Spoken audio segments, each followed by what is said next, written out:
Just over 30 days ago, I started a challenge with the Moto X, and as we round it out and come to a close, I'm telling you my final list of pros, cons, and whether you should buy this device. I'm Aaron Baker from PhoneDog.com. It's the 30-day, the conclusion video of the Moto X. Let's kick it off.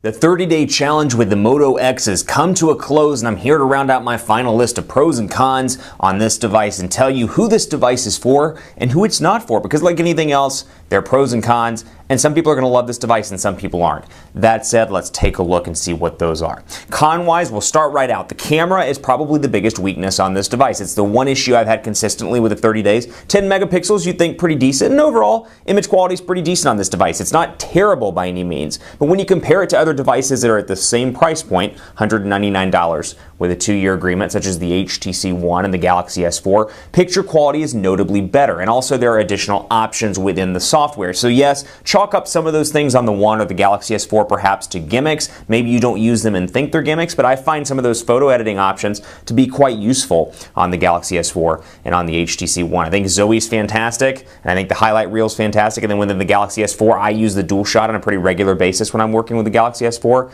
and then again, you know, in terms of editing options, I use some of the stuff like getting rid of things in the background pretty regularly.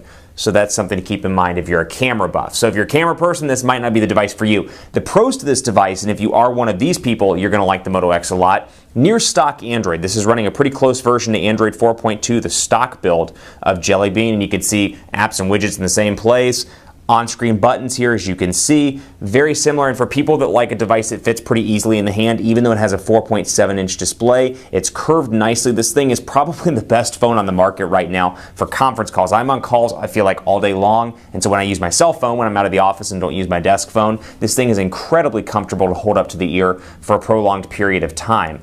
Probably should have thought this out. Blue on blue. Interesting. Anyway, it's easy to hold up for prolonged periods of time, and plus the little Motorola logo acts as a place for your index finger, so as you're holding it up to your ear, it makes for a really comfortable fit in that regard. So you got that, you got stock Android, you got some really nice software value adds here. So even though this is not the Galaxy S4, the HTC One, or the Optimus G Pro with their litany of software features, you do have some goodies under the hood here. You just have to dig for them a little bit. Moto Assist is one of those where you can come in here and do driving, meeting, and sleeping. As I've talked about in previous videos, Moto Connect, so you can send and receive text messages and see missed calls on your computer. And then over here, we'll go in so you can take a look. And actually, you know what, I'll do it this way. Okay, Google Now. The live OK Google Now prompt, which some people love. I haven't used it that often in 30 days, but it is nice for a quick, okay Google Now, what's the weather like in Dallas? I feel like that's what I use it for the most as a part of this 30-day challenge. Really outside of that, I don't schedule alarms or anything with it. I like to do that stuff manually. But right now, 96 degrees, actually a pretty cool day in Dallas right now. Our cool temperature right now, we've been in the hundreds for most of the week. So a nice pro there, and that comes with the Droid Ultra as well. So if you work with any of Motorola's recent devices, the Droid Ultra, the Droid Max, the Droid Mini, or the Moto X, you'll get that ability as well. The question is, a lot of people are going to look at this, particularly nerds. This is less of a consumer issue, but nerd tech enthusiasts and like are going to look at this and say, this phone is $200 on a new 2-year agreement, or a renewal of a 2-year agreement. It's got a dual-core processor, even though it's powered by the Motorola's X8 architecture. They read dual-core, they think, hey, 2 is less than 4, it's got to be bad. This thing is incredibly fast in day-to-day tasks, and just because it's got a dual-core processor as opposed to a quad-core or a standard quad-core processor, it really is a fast device all around, proving that specs, much like in the computer race several years ago, specs don't matter nearly as much as they used to in the overall cell phone game.